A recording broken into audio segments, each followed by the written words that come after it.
Mayor, thank you for your very kind introduction and your very kind welcome dito ulit pag-uwi sa aking minamahal na lungsod ng Batak.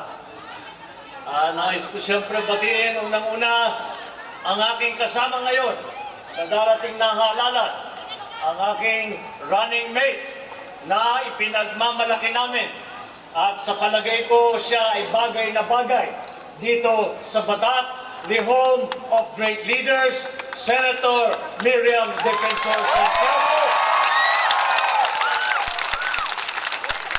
I would of course like to greet the mother, ang ina ng ating hindi lamang ng Ilocos Norte, hindi lamang ng Leyte, kung hindi ng buong Republika ng Pilipinas, ang ating kongresista galing sa Segunda Distrito, Congressman Imelda Marcos.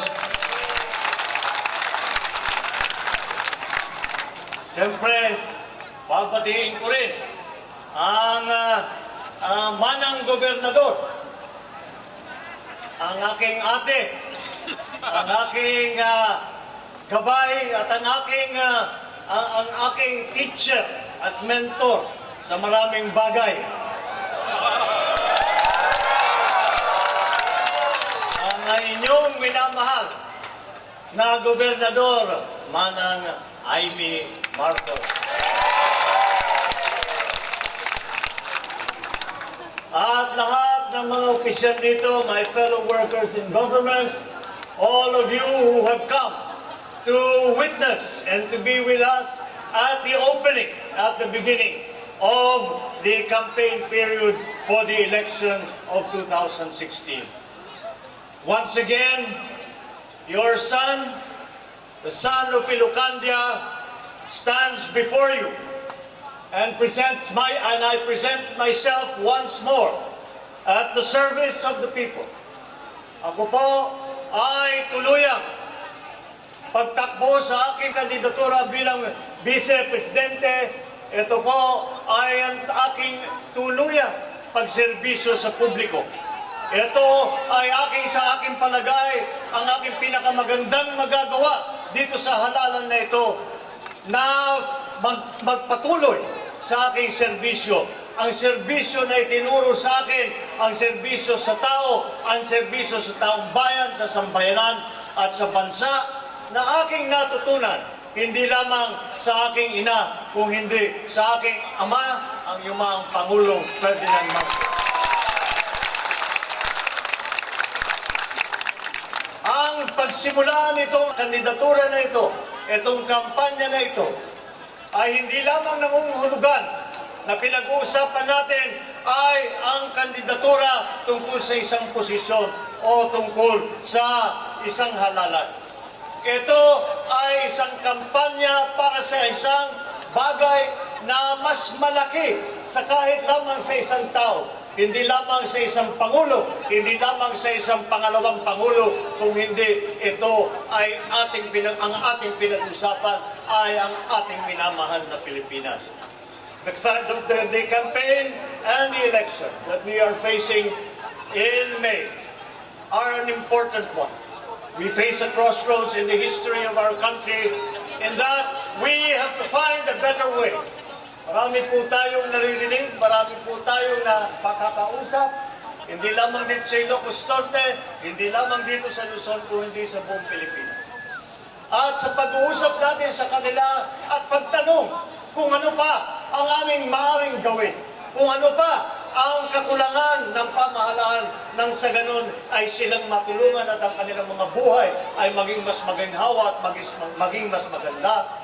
Marami po tayo, naririnig po natin ang mga pareho pa rin na mga hinaing, mga pagpupula.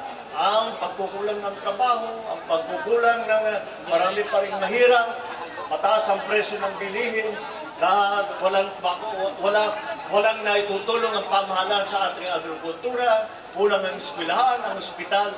Yan po ay matagal na nating naririnig. Matagal na mula po ako ay nagsimula sa larangan ng politika, ay naririnig na natin itong mga hinain na ito, itong mga pagkukulang ng serbisyo ng gobyerno. Hindi po natin maunawaan bakit hanggang ngayon sa tagal ng panahon, ganito pa rin ang ating naging lagay. Nakikita ko naman na napakagaling ng Pilipino. Maliwanag na maliwanag sa atin at hindi lamang dito sa atin sa Pilipinas kung hindi sa buong mundo na kinikilala ang lahing Pilipino, ang mga katangian ng lahing Pilipino. Ang Pilipino ay masipag, ang matipang, ang Pilipino ay matyaga, ang Pilipino ay mabait, hindi magnanakaw. Kaya naman, ang bumubuhay sa ekonomiya ng Pilipinas ay ang mga OFW na tayong lahat ay may kilala at may kamag-anak. Ngunit kung ganun kagagaling ang mga Pilipino, bakit hanggang ngayon nandito pa rin tayo? Bakit hanggang ngayon yung mga dating problema na napapag-usapan na ng mga nakaraan ay nandito pa rin pag-usapan sa araw na ito?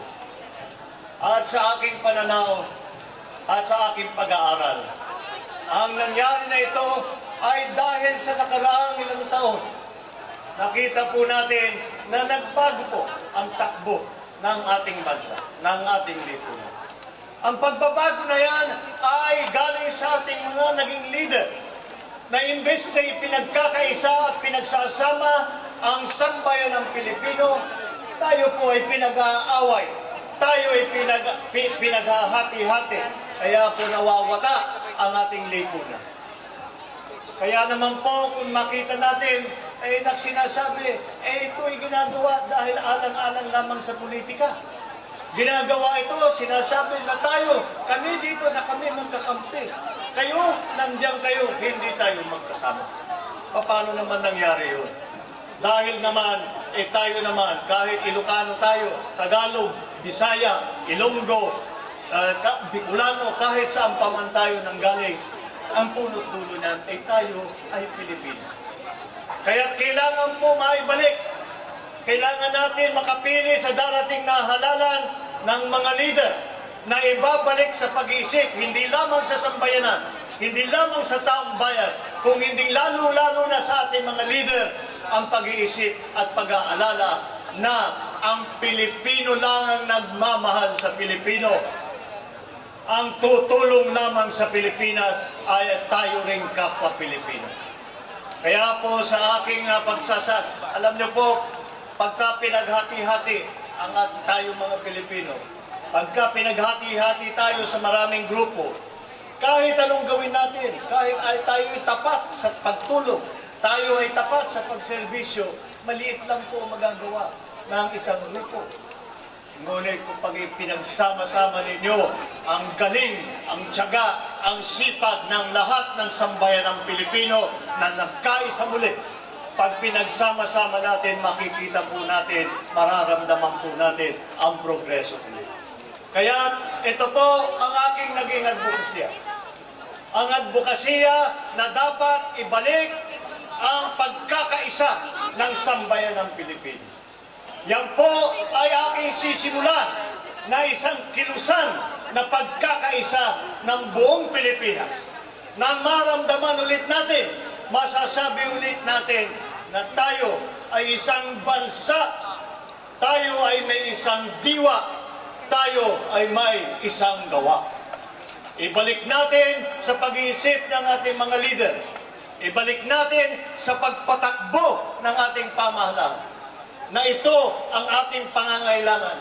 At ito lamang ang tanging paraan na aking nalalaman upang ang sambayanan ay makaramdam muli ng progresibong Pilipinas.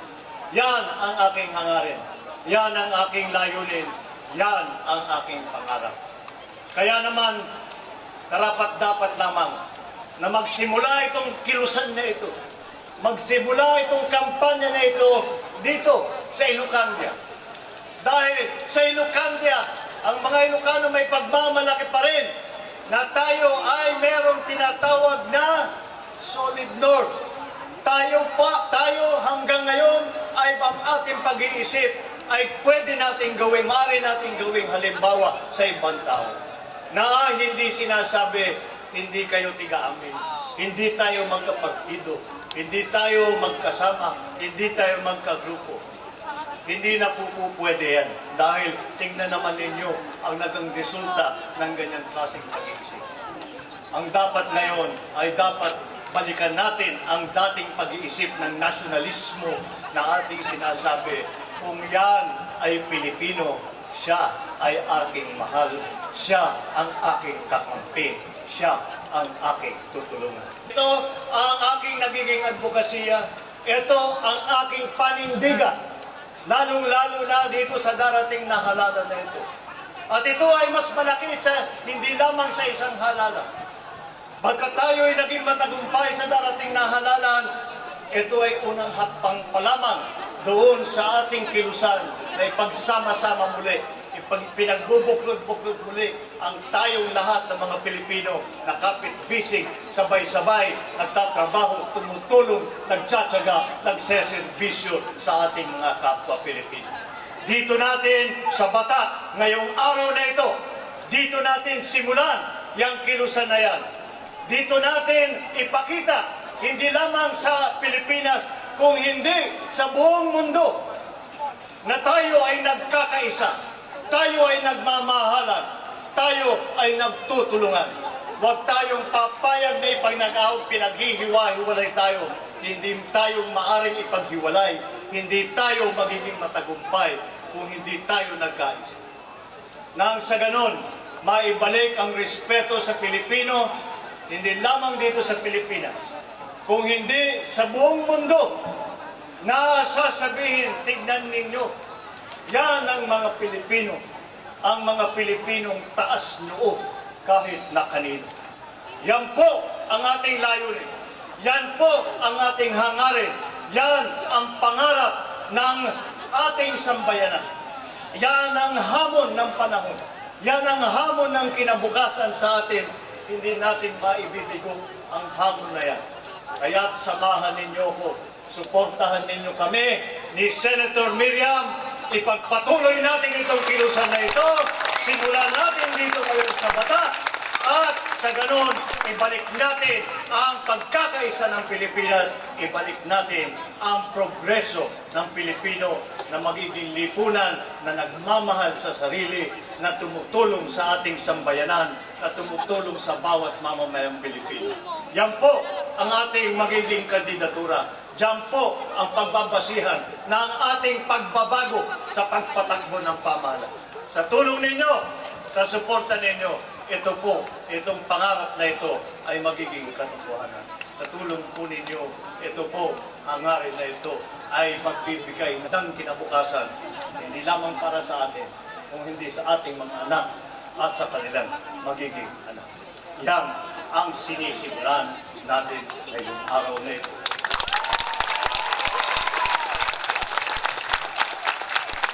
Napakalaking trabaho ang ating ibinibigay, ang napakalaki ng trabaho na ibinibigay natin sa sarili natin. Ngunit, kaya naman nagsimula lahat dito sa Batak, nagsimula lahat dito sa Ilocos Norte, at tayo'y kumukuha ng blessing, ng pagbabasbas, hindi lamang sa may kapal, kung hindi sa inyo, na aking mga kamag-anak, na aking mga kaibigan. Walang iwanan dito sa darating na halalan. Tayo ay magkapit-bisig at tuloy-tuloy ang ating progreso para sa Pilipinas. Ang biyag, Ilocos Norte! Ang biyag, Solid North! Mabuhay ang Pilipinas!